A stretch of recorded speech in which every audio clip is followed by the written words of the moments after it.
India کے شہر آگرہ میں مغل امپائر کے آرکیٹیکٹس کا ایک ایسا شاہکار موجود ہے جس کو آج پوری دنیا تاج محل کے نام سے پہچانتی ہے۔ 42 ایکڑ پر پھیلا دور سے ہی چمکتا ہوا یہ مقبرہ جہاں اپنے اندر خوبصورتی کے باغیچے سجائے ہوئے ہے، وہیں اس کے اوپر غم اور اداسی کے کئی بادل ابھی تک منڈلا رہے ہیں۔ لگ بھگ 400 سال پہلے بنائی جانے والی یہ خوبصورت بلڈنگ جہاں اپنے دور کی سب سے بڑی اور سب سے شاندار بلڈنگ ہوا کرتی تھی، وہیں آج اس کو دنیا کا 7واں عجوبہ بھی مانا جاتا ہے۔ اس عالیشان اسٹرکچر کو بنانے میں 20,000 مزدوروں نے دن رات خون پسینہ بہایا، اور وہ بھی 1 یا 2 سالوں تک نہیں بلکہ پورے 22 سالوں تک۔ اگر آج کے دور میں اس کی قیمت کا اندازہ لگایا جائے تو سنگ مرمر کا یہ انمول مقبرہ حیرت انگیز طور پہ $1 بلین یعنی 7,500 کروڑ روپیوں سے بھی زیادہ مہنگا ہے، کیونکہ اس بلڈنگ میں مغل آرکیٹیکٹس نے اپنے ہنر کی کئی ایسی نشانیاں چھوڑی تھیں جن کی دنیا کے ٹاپ انجینئرز بھی آج تک تعریف کرتے ہیں۔ اس بلڈنگ کو ایسے ڈیزائن کیا گیا کہ جب مین گیٹ کے پیچھے سے اس کو دیکھا جاتا ہے تو یہ کافی بڑی لگتی ہے، لیکن جیسے ہی مین گیٹ کی طرف بڑھا جاتا ہے تو آٹومیٹیکلی اس کا سائز چھوٹا ہوتا جاتا ہے۔ دماغ کو چکرا دینے والی یہ کوئی پہلی ٹرک نہیں تھی جو مغل آرکیٹیکٹس نے استعمال کی ہو۔ اس کے گرد چاروں میناروں کو بالکل سیدھا کھڑا نہیں کیا گیا، بلکہ یہ مینار باہر کی طرف تھوڑا جھکے ہوئے ہیں، کیونکہ اگر ان کو سیدھا کھڑا کیا جاتا تو دور سے دیکھنے پر یہ اندر کی طرف جھکے ہوئے لگتے، جیسا کہ ان مسجدوں میں آپ دیکھ سکتے ہیں۔ ان میناروں کو باہر کی طرف جھکانے کا ایک اور ریزن بھی تھا، اور وہ یہ تھا کہ خطرناک ارتھ کوئک کی صورت میں اگر یہ مینار گرے بھی تو یہ باہر کی طرف گر کر تاج محل پر ایک آنچ بھی نہ آنے دے۔ لیکن آخر ماجرا کیا تھا کہ اس کو بنانے والے کسی صورت میں اس پر ایک خراش بھی برداشت نہیں کر سکتے تھے۔ تاج محل کے وہ کون سے راز تھے جن کو 400 سال پہلے چھپانے کی کوشش کی گئی تھی، اور جب اس دور میں کنکریٹ یا اسٹیل ہی نہیں ہوا کرتا تھا تو آخر اس عالیشان مقبرے اور اس پر موجود 40 میٹر اونچے ڈوم کو کیسے بنایا گیا؟ یہ سب اور اس سے بھی زیادہ آپ جان سکیں گے آج کی اس اسپیشل ویڈیو میں۔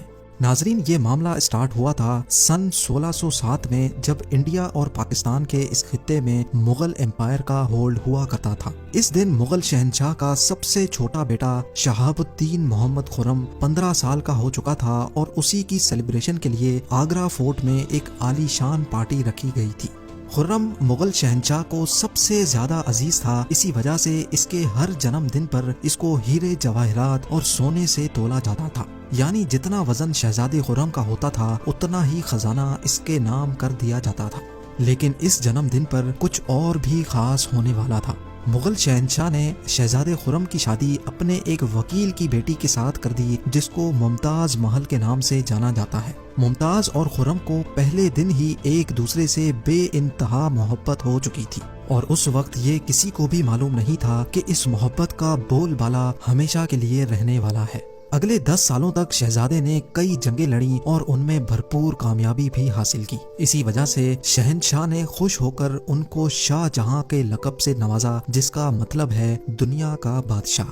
شاہ جہاں کی ٹوٹل 6 بیویاں تھیں جو آگرہ فورٹ کے حرم میں ہی رہتی تھی۔ ان 6 میں سے شاہ جہاں سب سے زیادہ محبت ممتاز سے کرتے تھے، اور یہی وجہ تھی کہ ان کا زیادہ تر وقت ممتاز محل کے ساتھ ہی گزرتا تھا۔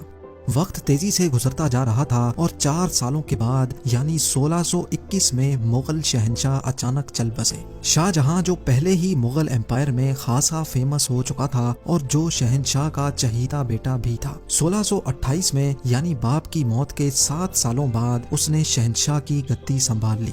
پوری مغلیہ سلطنت اپنے نئے شہنشاہ سے بے حد خوش نظر آتی تھی۔ یہ وہ پیریڈ تھا جب مغل امپائر اپنے پورے عروج پر تھی، یعنی پورے انڈیا پاکستان کے ساتھ ساتھ افغانستان کے بھی کئی حصوں میں مغلیہ سلطنت کا راج ہوا کرتا تھا۔ سارے فیصلے شاہ جہاں خود کرتا تھا، جبکہ ممتاز محل پیچھے رہ کر شاہ جہاں کو مشورے دیا کرتی تھی۔ لیکن کسی کو بھی اس بات کا علم نہیں تھا کہ یہ خوشیاں عنقریب ماتم میں بدلنے والی ہیں۔ گدی سنبھالے ابھی 1 ہی سال گزرا تھا کہ ایک بار پھر سے مغل امپائر کو دشمنوں کا سامنا کرنا پڑا۔ اگلے 2 سال جنگ چلتی رہی اور شاہ جہاں کو اس جنگ میں بھی بھرپور کامیابی نصیب ہوئی، لیکن شاہ جہاں ابھی اس کامیابی کا جشن مناتے کہ ان کو ایک افسوسناک خبر سے آگاہ کیا گیا۔ ممتاز محل جو کہ شاہ جہاں کے 14ویں بچے کو جنم دے رہی تھی، اس کی حالت بگڑ گئی اور 17 جون سن 1631 کو وہ نہ چاہتے ہوئے بھی اس دنیا سے چل بسی۔ پوری مغلیہ سلطنت کا جشن دیکھتے ہی دیکھتے ماتم میں بدل گیا۔ یہ خبر جو شاہ جہاں پر آگ بن کر گری تھی، اس نے تو جیسے ان کی دنیا ہی ختم کر ڈالی۔ شاہ جہاں کی سب سے پہلی محبت اور ان کی سب سے عزیز بیوی ممتاز محل اس دنیا سے رخصت ہو چکی تھی۔ کہا جاتا ہے کہ اس غم کی پرچائی نے شاہ جہاں کو کالے اندھیروں میں دھکیل دیا تھا۔ اگلے 8 دنوں تک انہوں نے کچھ نہیں کھایا اور اگلے 2 سالوں تک نہ کوئی موسیقی سنی اور نہ ہی پرفیوم لگایا۔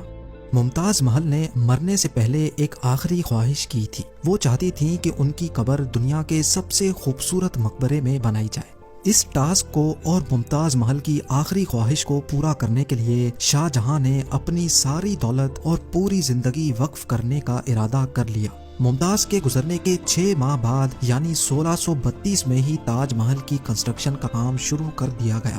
قریب 20,000 سے بھی زیادہ مزدور، پتھر تراش اور کاریگروں کو پوری سلطنت سے اکٹھا کیا گیا۔ لشکروں کے لشکر شاہ جہاں کے حکم پر آگرہ بلوا لیے گئے تھے۔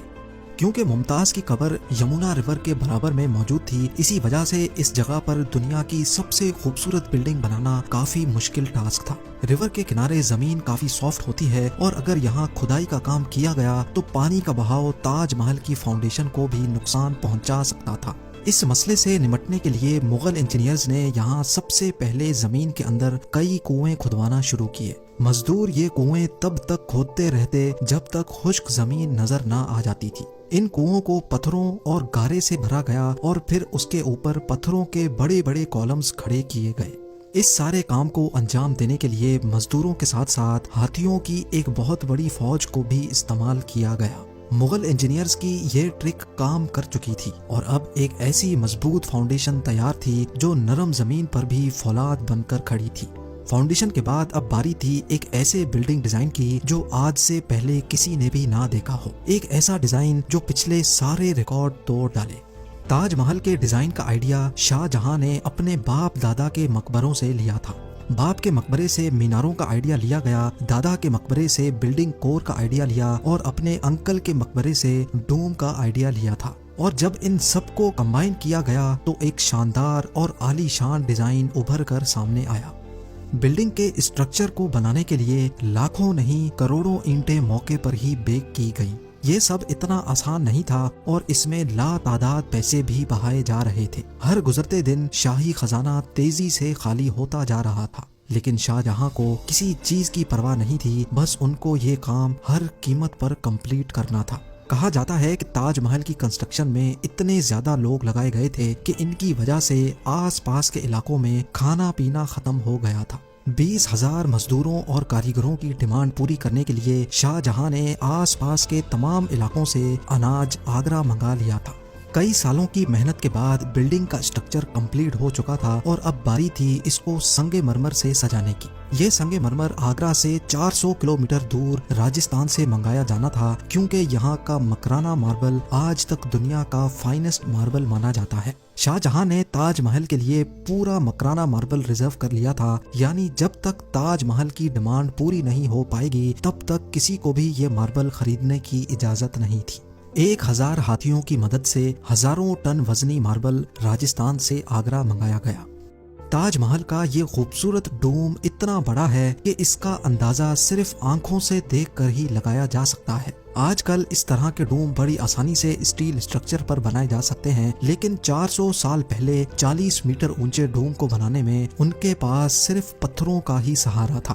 اس ڈوم کو بنانے میں مغل انجینئرز نے جو اسٹریس کیلکولیشن کی تھی اس کی آج کے انجینئرز بھی بہت تعریف کرتے ہیں۔ تاج محل کی فنیشنگ کے لیے اس کو پیٹرا ڈورا یا پرچن کاری سے ڈیکوریٹ کیا جانا تھا۔ پیٹرا ڈورا ایک ایسی کلاکاری کو کہا جاتا ہے جس میں قیمتی پتھر کو ماربل کے اندر تراش کر لگایا جاتا ہے۔ ماربل کو بڑی مہارت اور باریکی سے قیمتی پتھر کی شیپ کے حساب سے تراشا جاتا ہے اور پھر اس میں پتھر کو گلو کے ذریعے چپکایا جاتا ہے۔ تاج محل پر استعمال ہونے والی گلو کوئی عام گلو نہیں تھی۔ کافی ریسرچ اور لیبارٹری ٹیسٹ کے بعد معلوم پڑا کہ یہ گلو شیرہ، لیمن جوس اور سنگ مرمر پاؤڈر کو ملا کر بنائی جاتی تھی۔ وہی سیم گلو آج بھی تاج محل کی رینوویشن کے لیے استعمال کی جاتی ہے۔ تاج محل کی خاص باتوں میں ایک بات یہ بھی ہے کہ یہ دن میں 4 مرتبہ اپنے رنگ بدلتا ہے۔ سورج نکلنے سے پہلے یہ بالکل بلیک شیڈ دیتا ہے، سورج نکلنے کے بعد یہ لائٹ یلو اور پنک شیڈ دیتا ہے، جبکہ دوپہر کے وقت تاج محل کی خوبصورتی کا نیا رخ دیکھنے کو ملتا ہے، نیلے آسمان پر جیسے موتی چمک رہا ہو، اور سن سیٹ کے وقت یہ پوری بلڈنگ گولڈن کلر کی دکھائی دیتی ہے۔